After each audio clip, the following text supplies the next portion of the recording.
కొరింథీయులకు రాసిన మొదటి పత్రిక 10వ అధ్యాయము 10వ వచనం. మీరు సనుగకుడి, కొందరు సనిగి సంహారుని చేత నశించిరి. ఈ సంగతులు దుష్టాంతములుగా వారికి సంభవించి యుగాంతమందున్న మనకు బుద్ధి కలుగుటకై చాలండి రాయబడిను. ఈ రోజున మనం మరి యొక్క శ్రేష్టమైన వాక్య భాగాన్ని మనం ధ్యానం చేద్దాం. జాగ్రత్తగా దేవుని వాక్యాన్ని మనం గమనిద్దామంటే, చదవబడిన వాక్య భాగంలో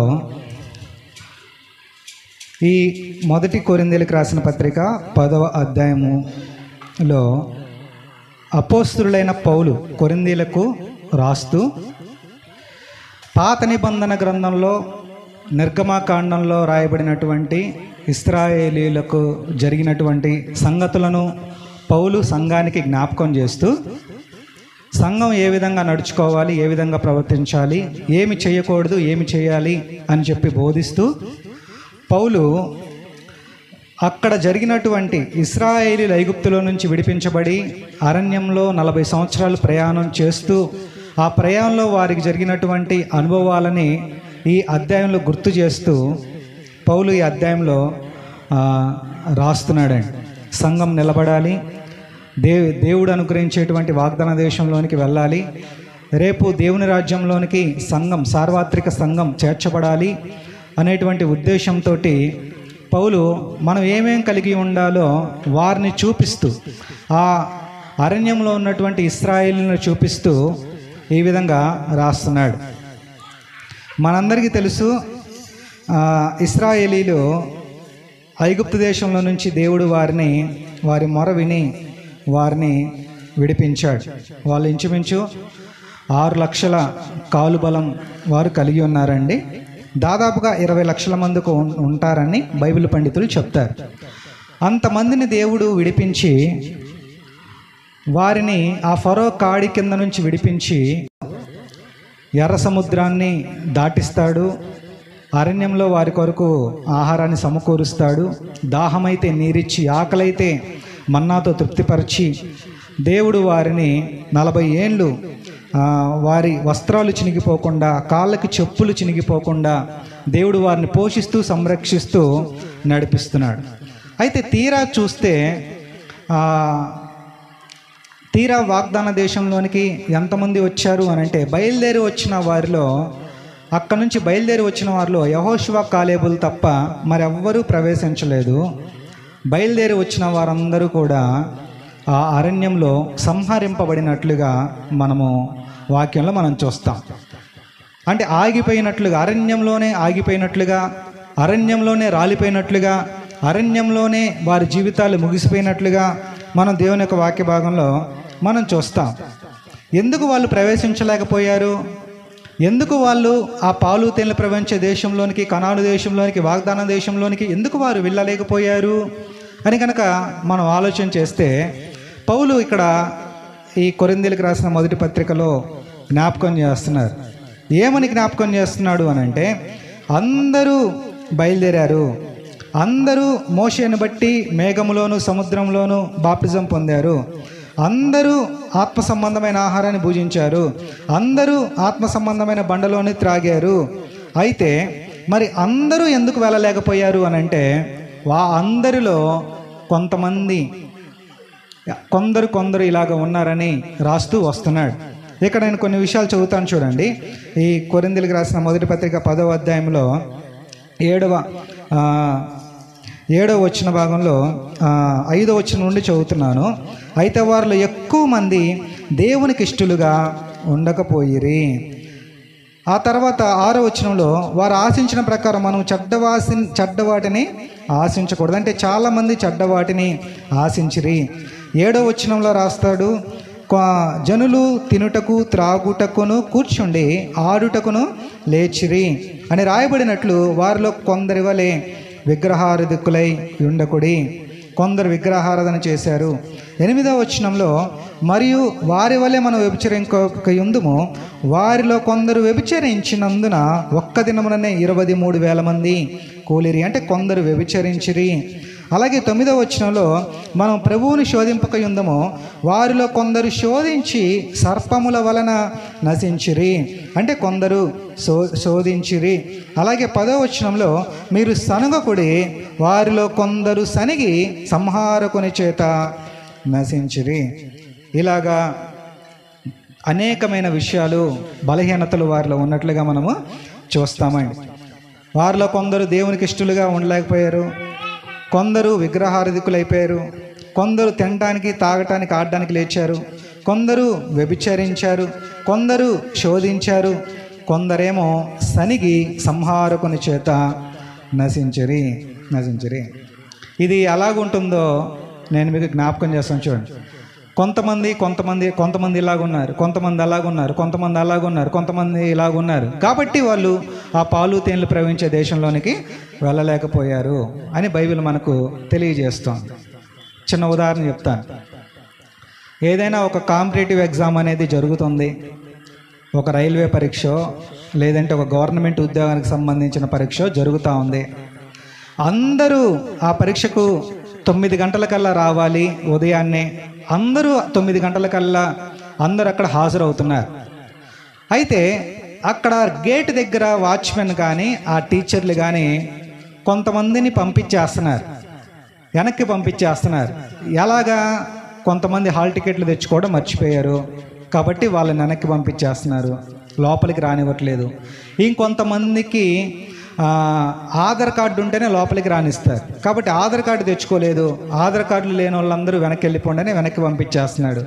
ఇంకొంతమందికి 9 గంటలకల్లా రావాలి, కానీ 9 దాటి ఒక 5 నిమిషాలు దాటిపోయింది, ఆలస్యమైందని గేట్లు వేసేసారు. కొంతమందిని ఆలస్యమైందని వెనకకి పంపించేస్తున్నారు.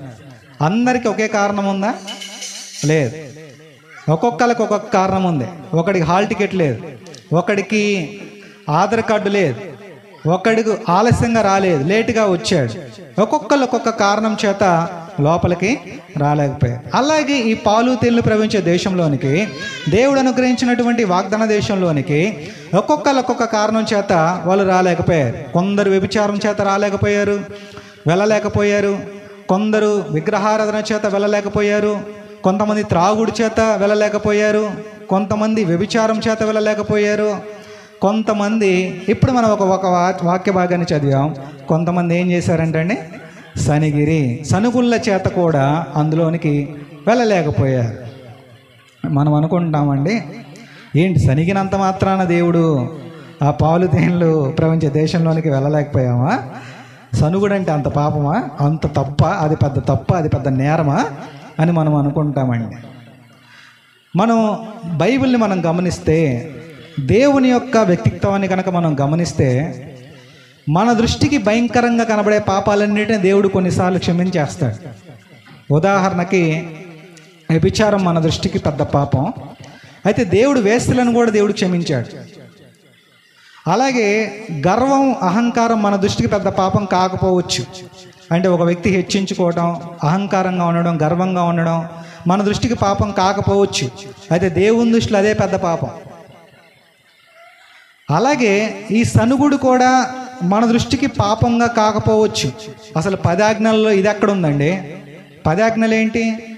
వ్యభిచరింపవద్దు, నరహత్య చేయవద్దు, దొంగిలించవద్దు, సనగవద్దు అని ఉందా బైబిల్లో? 10 ఆజ్ఞల్లో ఉందా? లేదు. మరి ఇదేంటి అని కనుక మనం అడిగినట్లయితే, ప్రియులరా, అయితే దేవుని దృష్టిలో ఇది వెళ్ళలేనంత పాపములాగా, వెళ్ళలేనంత ఒక చెడు కార్యంలాగా, లక్షణంలాగా ఈ సనుగుడు మనకి కనబడుతోంది. అందును బట్టే పౌలు సంఘానికి ఇలా రాస్తున్నాడు. ఈ 1 కొరింథీ 10వ అధ్యాయము 10వ వచనంలో, మీరు సనుగకుడి. పలుకుదామా అండి? మీరు సనుగకుడి. ప్రియులరా, మనము ఈ లక్షణాన్ని మనం నేర్చుకోవాలి. ఇది ఉండకుండా మనం జాగ్రత్త పడాలి. ఏంటి అని అంటే, ఈ సనుగుడు మనలో ఉండకూడదు, మనం సనగకూడదు, మనం సనుగుడు అనేది మనం కలిగి ఉండకూడదని ఇక్కడ మనము ఈ రోజున మనం పాఠంగా మనము నేర్చుకుంటున్నామండి. మీరు సనగకుడి. అయితే వీళ్ళు ఎవరి మీద సనిగారు అని అంటే దేవుని మీదే సనిగారు. సర్వ సృష్టికర్త అయిన దేవాదేవుని మీదే సనిగారు. ఇప్పుడు సనగడం గురించి బైబిల్లో చాలా చోట్ల రాయబడి ఉంది, కానీ మనము పౌలు చెప్పినట్లుగా వారిలో కొందరు సనిగిరి. ఎవరిలో? ఇశ్రాయేలీలలో కొందరు సనిగిరి. వాళ్ళ సనుగుల్నే మనం ఈ రోజున బైబిల్లో మనం చూద్దాం. ఎవరు అని అంటే ఇశ్రాయేలీలు, దేవుడు విడిపించిన ప్రజలు, దేవుని ప్రజలు, యెహోవా ప్రజలు అని మాట రాయబడింది. వాగ్దాన ప్రజలు, వాళ్ళే సనిగినట్లుగా మనం చూస్తాం. ఆ సనుగుల్ని మనం చూద్దాం. ఇశ్రాయేలీలు సనిగారంట అరణ్యంలో. వారి యొక్క ఆత్మీయ ప్రయాణంలో వారు సనిగారంటండి. ఎక్కడెక్కడ సనిగారో నేను బైబిల్ చూసినప్పుడు నాకు 5 సందర్భాలు కనపడ్డాయి. ఒక్కొక్క సందర్భాన్ని మనం చూసి మనం ముగించేసుకుందాం. ఏంటి వాళ్ళు ఎక్కడెక్కడ సనిగారు అని అంటే ఇశ్రాయేలీల సనుగుల గురించి మనం దేవుని వాక్యంలో మనము చూద్దాం. చూడండి, మొట్టమొదటిగా వాళ్ళు ఎక్కడ సనిగారు అని అంటే నిర్గమాకాండము 9వ అధ్యాయము 23వ వచ్చిన భాగంలో ఈ విధంగా రాయబడి ఉంటుంది. మారా నీళ్లు చేదైనవి గనుక వారు ఆ నీళ్లు త్రాగలేకపోయిరి, అందువలన దానికి మారా అని పేరు కలిగెను. ప్రజలు మేమేమి త్రాగుదమని మోషే మీద సనుగు కొనగా. ఇక్కడ మొట్టమొదటిగా మనం దేవుని వాక్యాన్ని మనం చూసినప్పుడు ఇశ్రాయేలీలు మొట్టమొదటిగా ఎప్పుడైతే ఎర్ర సముద్రాన్ని వాళ్ళు దాటారో వాళ్ళు ఒక 3 రోజులు ప్రయాణం చేస్తారండి. 3 రోజులు ప్రయాణం చేసిన తర్వాత వారు నీళ్ల కోసం వెతుకుతున్నారు. ఒక నీళ్లు కలిగిన స్థలం వారికి కనబడింది, లేదా ఒక చెరువు వారికి కనబడింది. అయితే వాళ్ళు ఆ నీళ్లు తాగాలనుకున్నారు. ఆ నీళ్ళు ఎలాగ ఉన్నాయంటండి? చేదుగా ఉన్నాయి. వాళ్ళకి చేదుగా ఉన్నాయి గనుక మోషే అహరోన్ల దగ్గరికి వచ్చి ఇశ్రాయేలీలు అడుగుతున్నారు, అయ్యగారు మమ్మల్ని మీరు రమ్మంటే వచ్చాం, అయితే నీళ్లు తాగుదామని నీళ్ళ దగ్గరికి మేము వెళ్ళాం, ఆ నీళ్లు చేదుగా ఉన్నాయి, ఎలా తాగమంటాం మమ్మల్ని? దేవుడు మమ్మల్ని అందుకేనా ఇక్కడికి నడిపించింది? ఈ చేదు నీళ్లు తాగడానికైనా మమ్మల్ని నడిపించింది అని వారు దేనికోసం సనిగారు అని అంటే నీళ్ల కోసం సరిగిన సందర్భాలు మనకి ఇక్కడ కనబడతా ఉన్నాయి. అలాగే 17వ అధ్యాయంలో కూడా వాళ్ళు అదే నీళ్ల కోసము సనుగుతారు. చూడండి, నిర్గమకాండం 17వ అధ్యాయము 2వ వచనాన్ని చదువుతున్నా, 1వ వచనం నుండి చదువుతున్నాను. తర్వాత ఇశ్రాయేలీల సర్వ సమాజము యెహోవా మాట చొప్పున తమ ప్రయాణములలో సీను అరణ్యంలో నుండి ప్రయాణమైపోయి రెఫీదీములో దిగిరి. ప్రజలు తమకు త్రాగ నీళ్లు లేనందున మోషేతో వాదించుచు త్రాగుటకు మాకు నీళ్ళిమ్మని అడుగగా మోషే, మీరు నాతో వాదింపనేలా, యెహోవాను శోధింపనేలా అని వారితో చెప్పాను. అక్కడ ప్రజలు నీళ్లు లేక దప్పికొని మోషే మీద ఏం చేశారంట? సనుగుచు అనే మాట మనం రాస్తాం. ప్రియులారా, వీళ్ళు నీళ్ల కోసం సనిగిన సందర్భాలని మనము చూస్తున్నాం. మోషే అంటున్నాడు, లేదు ప్రభా, నువ్వు ఇప్పుడు ఏదో ఒకటి చేయాలి, లేదంటే ఏం జరుగుద్ది అని అంటే ఈ నిర్గమకాండం 17వ అధ్యాయం 4వ వచనం చదువుతున్నాను. అప్పుడు మోషే యెహోవాకు మొరపెట్టుచు, ఈ ప్రజలు నేనేం చేయదును, కొంతసేపటికి నన్ను రాళ్లతో కొట్టి చంపుదురా నేను. ప్రభువా, ఇలా సనుగులు మామూలుగా లేవయ్యా, ఇంకా సేపట్లో నువ్వు నీళ్ళు ఇవ్వకపోతే ఇంకా సేపగితే వీళ్ళు నన్ను చంపేదట్టున్నారు, రాళ్లతో కొట్టి చంపేసేటట్టుగా వీళ్ళు నన్ను సనుగుతున్నారు. కొంతమంది సనుగుతారండి, చిన్న సనుగుళ్ళు కాదు, ఎంత సనుగుళ్ళు అంటే ఆ సనుగుళ్ళకి భర్త ఏమనుకుంటాడు అని అంటే ఈ పిల్లతో కాపురం చేసే బదులు ఎటన్నా పోయి చచ్చిపోతే బాగుండను అని అనుకుంటాడు. అత్త ఏమంటది అని అంటే భర్తతోటి ఆ కొడుకు తేటేమంటుంది, అరే నీ ఇంట్లోకి ఇంకోసారి అడుగు పెడితే నీకో దండం, నీ భార్యకో దండం రా, నీ ఇంట్లో ఇంకోసారి అడుగు పెడితే అప్పుడు అడుగురా అని అంటది. ఎందుకు అనంటే అంత సనుగుళ్ళు అంటే కొంతమంది సనుగుళ్ళు ఎలా ఉంటాయి అని అంటే ఇంకా చచ్చిపోదాం అనిపిస్తుంది, ఎటన్నా ఏదో నదిలోకన్నా వెళ్ళి దూకేద్దాం అనిపిస్తుంది, లేదంటే అక్కడికన్నా వెళ్ళి పారిపోవాలనిపిస్తుంది.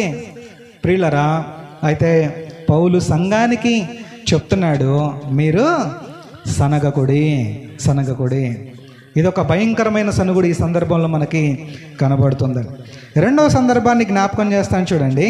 వీళ్ళు ఇంకా దేనికోసం సనిగారు అని అంటే సంఖ్యాకాండం 11వ అధ్యాయం 4వ వచనంలో వారి మధ్యనున్న మిశ్రిత జనము మాంసాపేక్ష అధికంగా కనపరచగా ఇశ్రాయేలీలను మరల ఏడ్చి మాకు ఎవరు మాంసము పెట్టెదరు.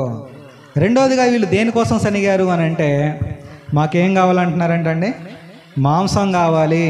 మాంసం కోసం వీళ్ళు సనుగుతున్నట్లుగా మనము చూస్తూ ఉన్నామండి. ఇజ్రాయేలును దేవుడు విడిపించాడు. దేవుడు తన ప్రజల్ని ఐగుప్తు దేశంలోంచి విడిపించాడు.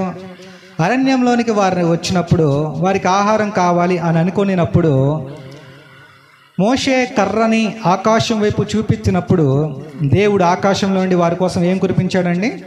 మన్నాని దేవుడు కురిపించాడు. అయితే మన్నా తినటానికి మధురంగా ఉంది, చాలా బాగుంది. అయితే ప్రతిరోజు వీళ్ళు మన్నానే తింటూ వస్తున్నారు.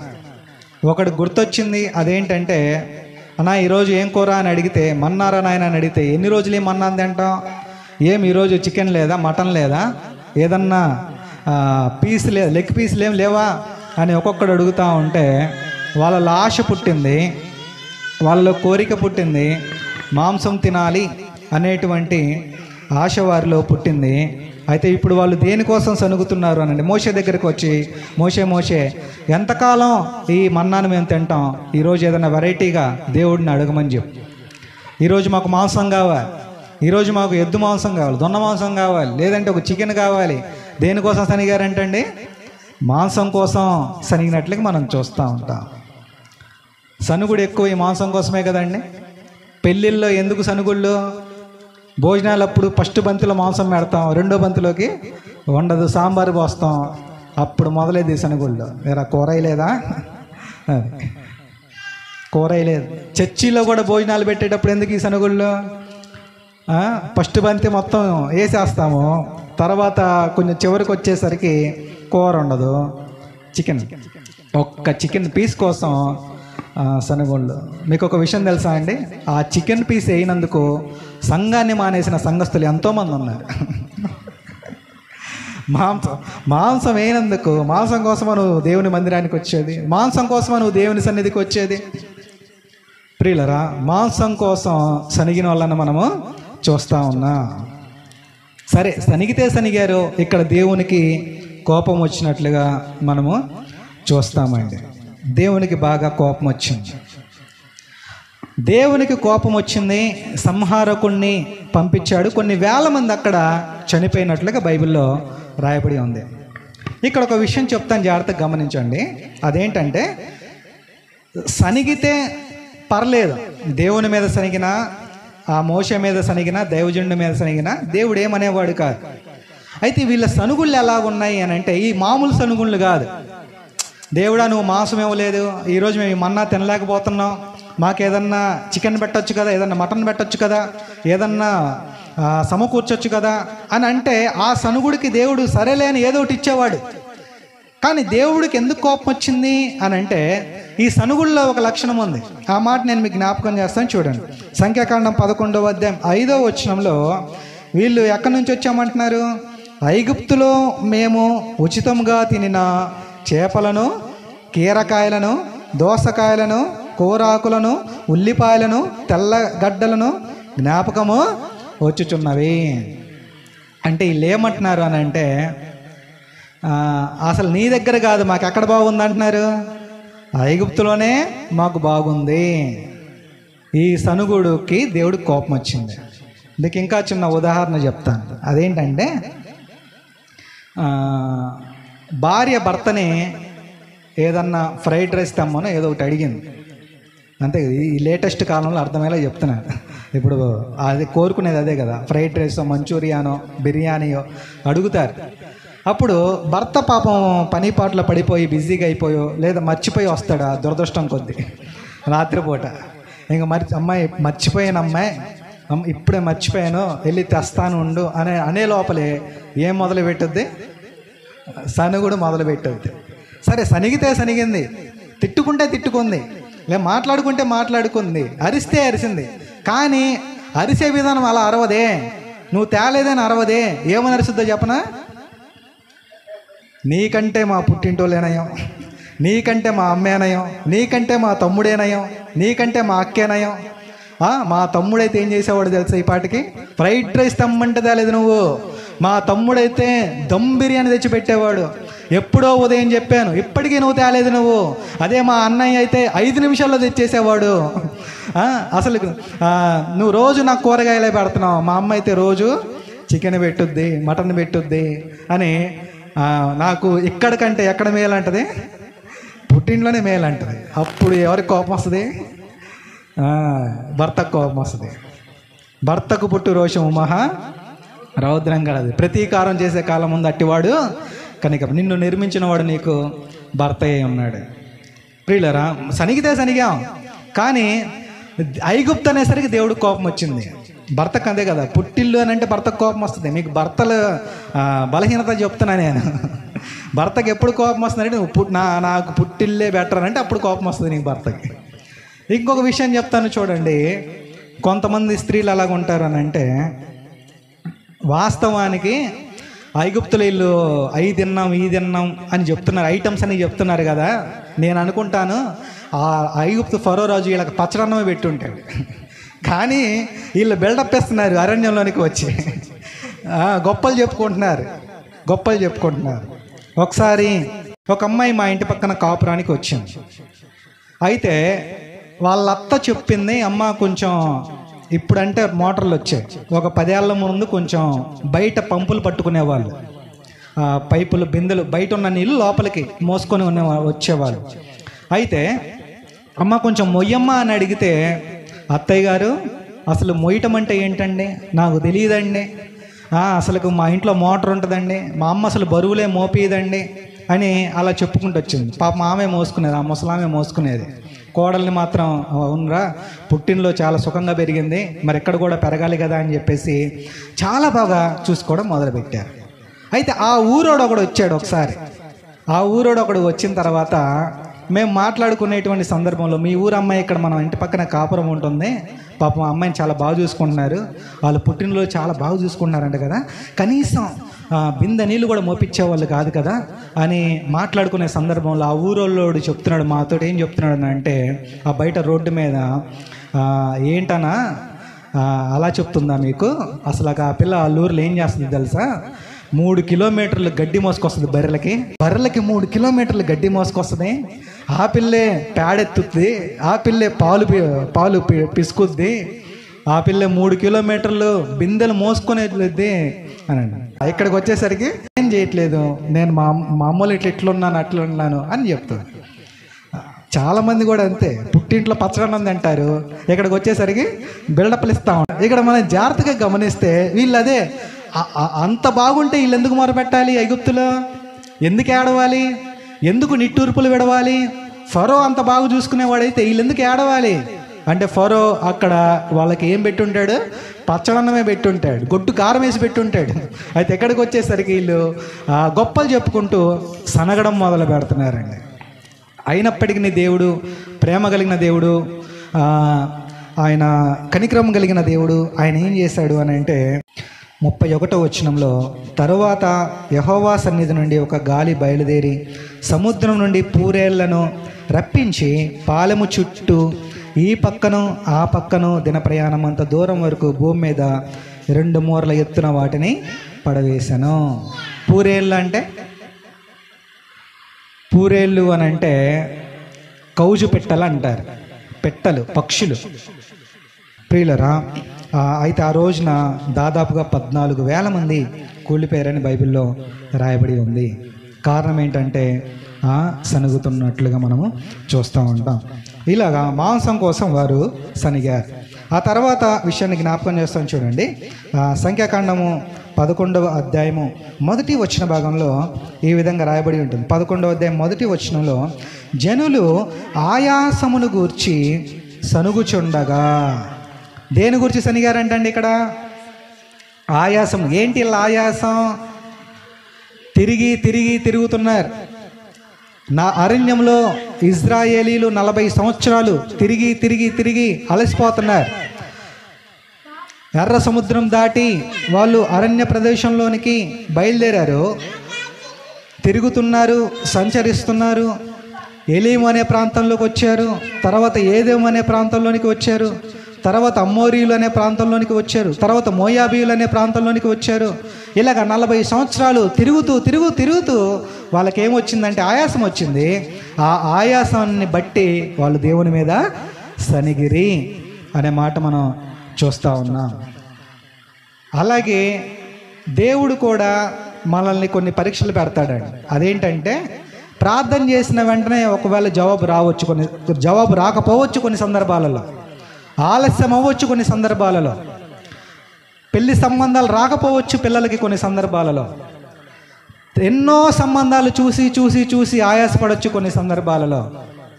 ప్రియులరా, ఎన్నో సంవత్సరాలు బిడ్డలు లేక ఆయాసపడవచ్చు కొన్ని సందర్భాలలో, ఎంతో కాలం నుంచి ఆ రోగం తగ్గకపోవచ్చు కొన్ని సందర్భాలు, హాస్పిటల్ చుట్టూ కూడా తిరిగి తిరిగి తిరిగి తిరిగి ఆయాసపడవచ్చు అనేక సందర్భాలలో. అయితే మనం ఏం చేయకూడదు? సనగకూడదు. ఇజ్రాయేలీలు ఏం చేశారంటే సనిగారు. వాళ్ళు ఆయాసము చేత సనిగారని బైబిల్లో రాయబడి ఉంది. అయితే మనం ఒక నిర్ణయాన్ని మనం పట్టుకొని రావాలి. ప్రియులరా, అది ఏ విషయమైనా సరే, మనం ఏదన్నా ఒక లోన్ అప్లై చేసి ఉంటాం, లేదంటే ఏదన్నా ఉద్యోగానికి పిల్లల ఉద్యోగాల కోసం తిరిగి తిరిగి తిరిగి ఆయాసపడిపోయిన వాళ్ళు మనం చూస్తూ ఉంటాం. అయితే దేవుని దగ్గర మనం ఒకటి నిర్ణయం తీసుకోవాలి. అదేంటంటే దేవునికి ఇచ్చిన స్తోత్రాలు, ఇవ్వకపోయినా దేవునికి స్తోత్రం. అట్లాంటి తీర్మానంలో మనం ఉన్నప్పుడు, సనగకుండా ముందుకెళ్ళినప్పుడు, సనుగు కొనకుండా దేవుణ్ణి స్తుతించినట్లు ఒక దైవజనుడు చెప్పాడు, లేట్ అయ్యే కొద్ది భక్తి ఎక్కువ అవ్వాలంటే కానీ తక్కువ అవ్వకూడదు అంటండి. దేవునికి స్తోత్రం చెప్దామా అండి? వెలుగా నువ్వు లేట్ అయ్యే కొద్ది దేవునికి ఇంకా దగ్గర అవ్వాలి, ఆలస్యం అయ్యే కొద్ది దేవుణ్ణి ఇంకా మహిమపరచాలి, ఇంకా దేవుణ్ణి ఎక్కువగా గణపరచాలి. ఎప్పుడైతే మనం అలా చేస్తామో దేవుడు ఆశ్చర్యపడిపోయి, దేవుడు ఆయనే కన్నీరు, ఆయనే పశ్చాత్తాపడి ఆయన తన మనస్సు త్రిప్పుకొని దేవుడు మనకు కార్యం చేస్తాడు. దేవుడు మనకి మన ప్రార్థనలకు దేవుడు జవాబుని దయచేస్తాడు. ఎప్పుడు అని అంటే మనం ఏం చేయకూడదు? సనగకూడదు. ఆయాసంను గురించి ఇల్లు సనిగినట్లుగా మనము చూస్తూ ఉంటాం. ముగించేస్తున్నాను 2 నిమిషాలు చూడండి. మరొక సందర్భంలో సంఖ్యాకాండము 14వ అధ్యాయం 1వ వచనంలో వాళ్ళు ఈ విధంగా రాయబడి ఉంటుంది. అప్పుడు ఆ సర్వ సమాజము ఎలుగెత్తి కేకలు వేసెను, ప్రజలు ఆ రాత్రి ఎలుగెత్తి ఏడ్చిరి, మరియు ఇశ్రాయేలీలందరూ మోషే అహరోనుల పైన సనుగుకొనిరి. ఇక్కడ ఎందుకు సనుక్కున్నారు అని అంటే మనందరికీ తెలుసండి. మోషే 12 మంది వేగుల వారిని పాలు తేనెలు ప్రవహించే కనాను దేశాన్ని వేగు చూడటానికి పంపిస్తాడు. అందులో ఎలాగుంది, అందులో మనుషులు ఎలాగున్నారు వేగు చూడమని పంపించినప్పుడు ఆ 12 మందిలో 10 మంది ఏ సమాచారాన్ని తెచ్చారు? చెడ్డ సమాచారం తెచ్చారు. ఒక 2 మాత్రం మంచి సమాచారాన్ని తీసుకొని వస్తారు. ఎప్పుడైతే ఆ చెడ్డ సమాచారాన్ని చూశారో ఈ ఇశ్రాయేలీలందరూ కూడా ఏం చేయడం మొదలుపెట్టారు? మోషే మీద సనుక్కోవడం మొదలుపెట్టారు. అంటే సమాచారమును గూర్చినటువంటి సనుగుడు ఇక్కడ మనకి కనబడతా ఉంది. ఒక్కొక్కసారి హాస్పిటల్లో మనకు టైఫాయిడ్ ఉందనొచ్చు, మలేరియా ఉందనొచ్చు, లేదంటే ఏదన్నా రిపోర్టు ఏదన్నా నెగిటివ్గా మనకు కనబడవచ్చు, సమాచారం మనకు వ్యతిరేకంగా మనకు కనబడవచ్చు. అయితే మనం ఏం చేయకూడదు? సనగకూడదు. అయితే ఇక్కడ వీళ్ళు ఆ సమాచారాన్ని బట్టి సనిగినట్లుగా మనము దేవుని వాక్యంలో మనము చూస్తూ ఉంటాం. ప్రియులరా, ఇంకొక విషయం చెప్పి ముగించేస్తున్నాను చూడండి. అదే సంఖ్యాకాండం 16వ అధ్యాయము 41వ వచన భాగంలో ఈ విధంగా రాయబడి ఉంటుంది. మరునాడు ఇశ్రాయేలీల సర్వ సమాజము మోషే అహరోనులకు విరోధముగా సనుగుచు, మీరు యెహోవా ప్రజలను చంపితిరని చెప్పి సమాజము మోషే అహరోనులకు విరోధముగా కూడెను. ఇక్కడ ఎవరిని గురించి సనిగారు, దేని గురించి సనిగారు అని అంటే మనందరికీ తెలుసు. కోరహు అతనితో సమూహం దాదాపుగా 250 మంది దేవుని వ్యతిరేకంగా తమ ధూపార్తలను తెచ్చినప్పుడు భూమి నెరలు విడిచి చీలిపోయి కోరహును అతని సమూహమును అందరినీ కూడా మింగివేసింది. తర్వాత రోజు ఇజ్రాయేలీలందరూ కూడా ఆ మోషే అహరోనుల మీద సనగడం మొదలుపెట్టారు. వాళ్ళందరూ చనిపోయారు. కోరహు చనిపోయాడు, 250 మంది సమూహం చనిపోయారు. మీరే ఏదో చేసి ఉంటారు, మీ వల్లనే చనిపోయి ఉంటారు అని అసలుగా ఎందుకు ఇలా జరిగిందని మోషే అహరోనుల మీద ఏం చేశారంటండి? వాళ్ళు సనిగారు. ఇక్కడ ఒక విషయం చెప్తాను, జాగ్రత్తగా గమనించండి. వాళ్ళు ఎందుకు చనిపోయారు? కోరహు సమూహము ఎవరి తప్పును బట్టి? వాళ్ళ పాపాన్ని బట్టి వాళ్ళు బలైపోయారు. అయినా వీళ్ళు ఇజ్రాయేలీలు సనుగుతున్నారు. ఇంకొక విషయం చెప్తాను, జాగ్రత్తగా గమనించండి. అదేంటంటే కొంతమంది కొన్ని పాపాలను బట్టే వాళ్ళు శిక్షణ అనుభవిస్తూ ఉంటారు. అయితే మనం సనుగుతూ ఉంటాం. ఒకవేళ ఒక తల్లి కొడుకు ఉన్నారు, కొడుకు తాగి రైలు కింద తలబెట్టి చనిపోయాడు. ఆమె ఏం చేసిందని అంటే 14 సంవత్సరాల నుండి దేవుని మీద సనుగుతానే ఉంది. ఎవరిని బట్టి చనిపోయాడు? తిరగొద్దన్నా, వెళ్ళొద్దన్నా, ఎన్నిసార్లు గద్దించినా లోబడకుండా వెళ్ళిపోయి చనిపోతే దేవుడు ఏం చేస్తాడు? అయినప్పటికీ ఆమె దేవుని మీద ఏం చేస్తుంది? సనుగుతోంది. ఇంకొక ఉదాహరణ చెప్తాను చూడండి. నయోమి ఏం చేసింది అని అంటే భర్తని పిల్లల్ని తీసుకుని మోయాబు దేశంలోనికి వెళ్ళింది. వెళ్ళిన తర్వాత 2 కుమారులు చనిపోతారు, భర్త చనిపోతుంది. నయోమి ఒంటరిగా బెత్లెహేమునకు రూతుని తీసుకొని ప్రయాణం అయిపోతుంది. బెత్లెహేమునకు వచ్చిన తర్వాత ఏమంటుంది? యెహోవా నాకు అన్యాయము, సర్వశక్తుడు నాకు అన్యాయము చేశాడు, నాకు విరోధంగా ఉన్నాడు. అది కూడా సనుగుడే. ఆమె కూడా అక్కడ సనిగింది. ఎవరిని బట్టి? ఆయన ఆమె నెలమన్నాడా? ఎల్లలా. అయినప్పటికీ కూడా సనుగుతున్నట్లుగా మనము, దేవుని మీదే సనుగుతున్నట్లుగా మనము చూస్తూ ఉన్నాం. ప్రియులారా, మనకు ఏదన్నా చిన్న నష్టం కలిగినప్పుడు మన అవిధేయతను బట్టి ప్రతి వాడును తన స్వకీయమైన దురాశల చేత ఏడవబడి మరులు కొల్పబడి వాడు శోధింపబడుతున్నాడు. కాబట్టి మన పొరపాట్లను బట్టి మనం శోధించబడుతున్నప్పుడు మనం ఏం చేస్తున్నామనంటే దేవుని మీద మనము సనుగుతున్నాం. లేనిపోని ఆశలకు పోయి మనమే నష్టపోతున్నప్పుడు మనం ఎవరి మీద సనుగుతున్నాం? దేవుని మీదనే మనము సనుగుతున్నాం. అయితే ఇక్కడ వాళ్ళు కోరహును బట్టి అతను నష్టపోతే వీళ్ళు మోషే అహరోను మీద సనుగుతున్నట్లుగా మనము చూస్తూ ఉన్నాం. మీరు సనుగకుడి. ఇంకో విషయం చెప్తాను చూడండి. పేతురు రాసిన మొదటి పత్రిక 4వ అధ్యాయము 9వ వచన భాగంలో ఈ విధంగా రాయబడి ఉంటుంది. సనగకుండా ఒకరినొకడు ఏం చేయమన్నాడంటే ఆతిథ్యము చేయుడి. మనం సనగకుండా ఆతిథ్యం చేసే విషయంలో మనము సనగకూడదు అనే విషయాన్ని జ్ఞాపకం చేస్తున్నాను. ఇవన్నీ మన గృహాల్లో జరుగుతూ ఉంటాయి. ఈ గృహాల్లో మనం జరుగుతూ ఉంటాయి. భార్య తరపు చుట్టాలు వస్తే భర్త సనుగుతూ ఉంటాడు. ఏంటి వీళ్ళు ఇప్పుడే రావాలా? భర్త చనుపున చుట్టాలు వస్తే భార్య సనుగుతూ ఉంటుంది. ఏంటి ఇప్పుడే రావాలా, ముందు చెప్పే పని లేదా అని అంటూ ఉంటారు. అయితే మనము సనగకుండా ఏం చేయాలి అని అంటే ఆతిథ్యము మనము చేయాలి. ప్రియులారా, కొంతమంది పాస్టర్ గారులు గృహ దర్శనాలకి వెళ్తూ ఉంటారు. గృహ దర్శనాలకి వెళ్తూ ఉన్నప్పుడు కొంతమంది విశ్వాసులు ఏం చేస్తారంటే సనుగుతారు. ఈ పాస్టర్ ఇప్పుడే రావాలా, జీతాలు లేనప్పుడే రావాలా, ఇంట్లో ఏం లేనప్పుడే రావాలా అని సనుగుతూ ఉంటారు. ప్రియులారా, సనుగుతూ ఇచ్చే దేవుడు తీసుకోడండి. చూడండి, కొరింథీయులకు రాసిన 2వ పత్రిక 9వ అధ్యాయం 7వ వచన భాగంలో ఈ విధంగా రాయబడి ఉంటుంది. కొరింథీయులకు రాసిన 2వ పత్రిక 9వ అధ్యాయం 7వ వచనంలో చదవండి ఒకసారి. 7వ వచనం. సనుగ కొనకయు బలవంతంగా కాకయు ప్రతి వాడును తన హృదయంలో నిశ్చయించుకున్న ప్రకారము ఇవ్వలేను, దేవుడు ఉత్సాహంగా ఇచ్చువానిని ప్రేమించును. సనుగు కొనకుండా ఇవ్వమని దేవుని వాక్యం తెలియజేస్తుంది. సనుగుతూ ఇచ్చేది దేవుడు అంగీకరించాడు. దేవుడు హేబేలు అర్పణ లక్ష్య పెట్టాడు, కయ్యూను అతన్ని అర్పణను లక్ష్య పెట్టలేదు. నేను అనుకుంటాను ఈ కయ్యూను సనుగుతూ ఇచ్చి ఉంటాడు. తప్పక ఇవ్వాలి, మా అమ్మ నాన్న చెప్పారు, అరే తీసుకో పొలంలో మొదటి స్థానం దేవునికి ఇవ్వాలి అని అంటే సనుగుతూ గొనుగుతూ మొహం చున్నబుచ్చుకుంటూ ఇష్టం లేనట్లుగా దేవునికి ఇచ్చాడు. అయితే దేవుడు అర్పణని అంగీకరించాడు. సనుగుతూ ఇవ్వాల్సిన అవసరం లేదు. సనుగుతూ ఉన్నదాన్ని దేవుడు అంగీకరించడు. అయితే మనం ఇష్టపూర్వకంగా ఇవ్వాలి.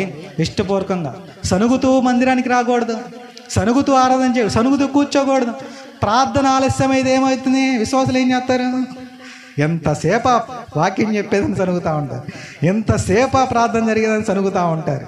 ప్రియులరా, మనము సనగకూడదు అనే విషయాన్ని దేవుడు జ్ఞాపకం చేస్తున్నాడు. అందును బట్టే ఈ 1 కొరింథీ 10వ అధ్యాయము 10వ వచనంలో మీరు సనుగకుడి, వారిలో కొందరు సనుగి సంహారకుని చేత నశించిరి. 12వ వచనంలో తాను నిలుచున్నాడని తలంచుకునేవాడు పడకుండానట్లు జాగ్రత్తగా చూచుకొనవలెను. కాబట్టి ఇశ్రాయేలీలు ఆ వాగ్దానాన్ని సతతనిచ్చిపోవడానికి గల కారణాలలో ఒక ప్రధానమైన కారణం ఏంటంటే వాళ్ళు సనిగారు. అయితే మనం సనగకుండా ఉన్నప్పుడు మనం ఆ మోషే కాలేబులు, ఆ యెహోషువ కాలేబులు వలె మనము ఆ వాగ్దానాన్ని మనం స్వతంత్రించుకుంటాం. కాబట్టి ఏ విషయంలో మనం సనగకూడదు. ఆహారం విషయంలో కానీ, తిండి విషయంలో కానీ, లేదంటే ఆలస్యం అవుతున్నా అన్న విషయంలో కానీ, లేదంటే వ్యతిరేకతలు వస్తున్నాయి అనే విషయంలో కానీ, ఏ విషయంలో కూడా మనం దేవుని సనగకుండా మనం దేవుని స్తుతిస్తూ ముందుకు సాగినప్పుడు, వాళ్ళు ఎవరైతే సనగలేదో వాళ్ళు వాగ్దాన దేశాన్ని స్వతంత్రించుకున్నారు. అట్లాగా మనం వాగ్దానాలను స్వతంత్రించుకుంటాం, పాలు తేలిన ప్రపంచ దేశాన్ని మనం స్వతంత్రించుకుంటాం. దేవుడు ఆశీర్వాదకరమైన జీవితంలోనికి మనం తీసుకుని వెళ్తాడు. దేవుడు వాగ్దానం అనే పరలోకాన్ని కూడా దేవుడు మనకు అనుగ్రహిస్తాడు. అట్లాగా మనము దేవుని యొక్క దీవెనని మనము పొందుకుంటాం. ప్రియులరా, సనగని గుంపు ఒకటి ఉంది. మనం ఏ గుంపులో మనం ఉందాం, సనగని గుంపులో మనం ఉందాం. దేవుడిచ్చే వాగ్దానాన్ని మనం స్వతంత్రించుకుందాం. దేవుడి ఈ మాటలు మన హృదయంలో ఫలింపచేయను గాక. ఆమేన్.